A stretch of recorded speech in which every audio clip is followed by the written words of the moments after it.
Hey guys, Serac here, and I'm finally back. Really sorry I haven't uploaded in a while. I've been really busy with work, with Christmas stuff, with thinking I'm having COVID, but actually not having COVID, and it just all caught up with me. But I'm back. I have Prank Kids to show you today, which is now really cheap thanks to Maximum Gold reprints. If you enjoy the videos, please like and subscribe and share the videos around. But without further ado, let's get into the profile. So, all the Prank Kids have a similar effect where if they're sent to the graveyard for a summon of a Prank Kids monster, you get to do something. So we start with Prank Kids Lampsies, which gets to burn for 500, and then you special summon a Prank Kids from your hand or deck in defense position. They all have a special summoning effect, and then they all do one other slightly different thing. We have 3 Prank Kids Dropsies, which, if it's sent to the graveyard for the fusion or link summon, gains you 1,000 life points, and then special summons a Prank Kids monster from your hand or deck, except itself. We have 3 Prank Kids Fansies, which, if it's sent to the graveyard as a fusion or link monster, you get to send a Prank Kid monster from the deck to the graveyard. A Prank Kids card, from deck to graveyard, except itself, and then special summon one from your deck in defense position. And then finally, we have Prank Kids Roxies, which we've seen in Adamancipator. If it's sent to the graveyard as a material for fusion or link summon of a Prank Kids, you get to banish a card from your hand and then draw a card. So you can see how this all works. You're using your Prank Kids to build up big link chains and to essentially establish a constant resource loop that allows you to play the game that way. For our hand traps, we play 3 copies of Effect Veiler. A very good hand trap. At this point, you know what Effect Veiler does. Also, it's ridiculously cheap, and Ash Blossom is expensive. And then we play 3 copies of Psy, Frame, Gear, Gamma, and the one driver, of course. Now, you know what these do. These activate if you have no monsters on the field. Now, a lot of our Prank Kids tribute themselves as a cost, so if our opponent tries to negate anything like that, we have with, say, an Ash Blossom, or with a any other monster effect, we have the Gamma as a way to combat that. We then have 3 copies of Prank Kids Place. This has now been reprinted, so we can now afford it. It's not ridiculously expensive anymore. When it's activated, you get to search a Prank Kids monster, and then if you fusion summon, you can give all monsters you control 500 attack. That's permanent. And then if you link summon, all monsters your opponent controls lose 500 attack, which is also permanent. We then have 3 copies of Prank Kids Pandemonium. Prank Kids Pandemonium is a quick play fusion spell, and that locks us into Prank Kids, but it's a Prank Kids card, so it's searchable, it's quick play, so we can use it on our opponent's turn if we need to dodge targeting effects. Very useful card for us. And then we have 1 copy of Prank Kids Pranks. This can make a Prank Kids token, which can help in certain situations if we don't have enough Prank Kids. And more importantly, it allows us to recycle our Prank Kids into our graveyard to draw extra cards. We then have 2 copies of Thunder Dragon Fusion, which is like a miracle fusion, allowing us to summon Battle Butler from our graveyard. Very good card, especially when we can copy it with Verte Anaconda. We play 3 Pots of Desires. There are very few one-offs in this deck that are critical to our combo. Well, there are none. So seeing an extra 2 cards is very useful when it means that we might actually see a Prank Kids to start our combos. 2 Forbidden Chalice. This could be Imperm if you have them. It's a really cheap card. It's really good at the moment. People are finally realising how good this card is again. And it's so cheap for what it does. And it does a really good Imperm impression for a fraction of the price. 1 Terraforming, because Terraforming gets us to place, which gets us to any Prank Kids, which gets us to combo. 1 instant fusion, because a lot of the small prank-kid fusions are level 5, and instant fusion doesn't negate effects, so we can just use this to make a weather washer or a rocket ride and immediately use the effect. Also, we can copy this with Verti-Anaconda as well, which is also fun. 1 Called by the Grave.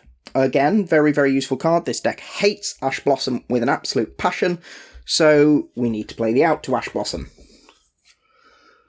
1 Mystic Mine, because sometimes you just beat your opponent with Mystic Mine, and it gives you enough time that you can accumulate the advantage you need to be able to combo off and win the game.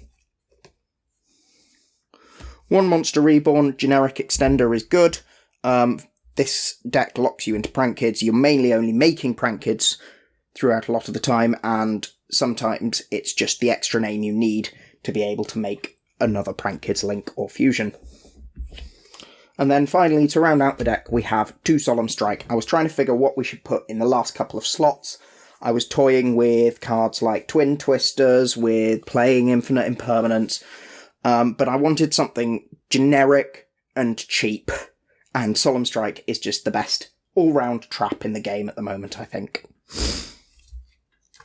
So that is our main deck, and for our extra deck, we have 1 Prank Kids Meow Meow Mew.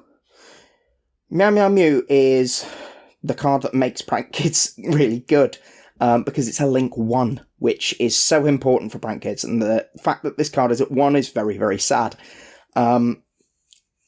It has a very, very simple effect. If a Prank Kids monster would tribute itself to activate its effect during your opponent's turn, you can banish this card you control or from your graveyard instead. Very, very simple effect, and absolutely devastating with cards like Battle Butler. We then have 3 copies of Prank Kids Doodle Doodle Do. No, Prank Kids Dodo Doodle Do. I cannot pronounce this properly. 2 Prank Kids monsters. If it's link summoned, add 1 Prank Kid spell trap from your deck to your hand, so you can search Blaze, Pandemonium, or Pranks with this card, and then tribute this card, target 2 Prank Kids with different names in your graveyard except link monsters, add them to your hand.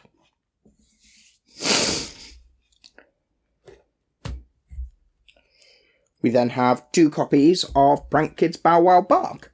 A Prank Kid monster, this card points to, gains 1000 attack. During your opponent's turn, quick effect, tribute this card, target 2 Prank Kid monsters with different names in your graveyard except link monsters, and add them to your hand. Also, Prank Kid monsters cannot be destroyed by your opponent's card effects this turn. Quick effect destruction recycling is free with Meow Meow in the graveyard. That's why we play Bow Wow. And we have 1 Prank Kids Rip-Roaring Roaster. This is one of the few cards that wasn't reprinted, although it is still relatively cheap. You contribute this card, destroy all spell and traps your opponent controls. Very, very good. As a quick effect, note, if this card in your possession is sent to your graveyard by your opponent's card, target 1 card in your graveyard except a link monster and add it to your hand. Note, adds any card. Does not have to be a Prank Kids card. It can be a spell, a trap, a monster. You can add a hand trap back, you can add a Solemn Strike back, as long as it is not a link monster. We then play 1 Rocket Ride and 1 Weather Washer. Now, these do very, very similar things. Weather Washer prevents your opponents from activating card or effects when a Prank Kid monster attacks, and then contribute itself in your opponent's turn to special summon Prank Kids non-fusion monsters with different names. And then Prank Kids Rocket Ride can lose an attack to attack directly and tribute itself to special summon on your turn. So Weather Washer is the quick effect, Rocket Ride does it on your turn.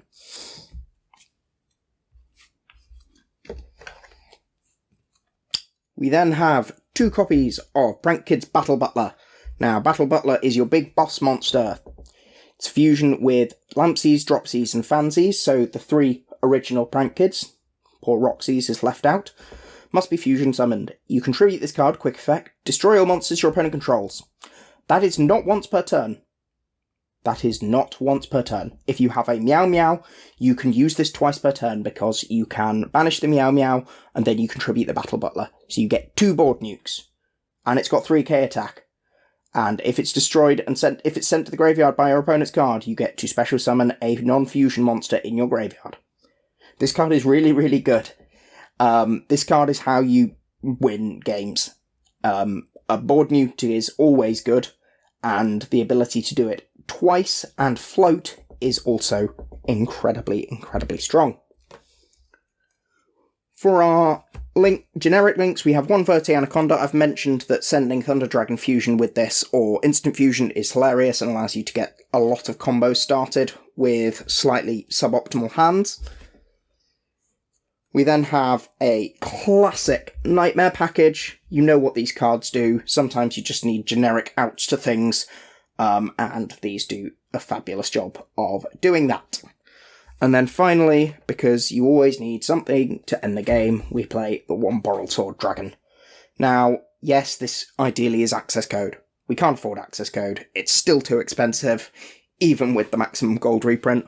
Although if you're opening enough maximum gold to make prank kits, PS, don't buy singles, you might pull an access code, but buy singles. Don't try pull an access code from maximum gold like I did. It took me an entire case to do so. But anyway, that is the deck. The deck is phenomenally cheap now as a core. It scales really well with adding more expensive staples, so triple tactics, talent, droplets, imperm, access code. You've heard them all before. Scales really, really well with those and is still competitive. One Meow Meow is a shame, but the deck is still very, very good. It's very gummy, it's very sticky, it makes some really, really obnoxious boards, and then it just does the same thing turn after turn. It does take a bit of learning and a bit of working out how and where your combos go, but it's a fun deck, it's a rewarding deck to learn and play. So, I hope you've enjoyed that video, and I will see you again soon.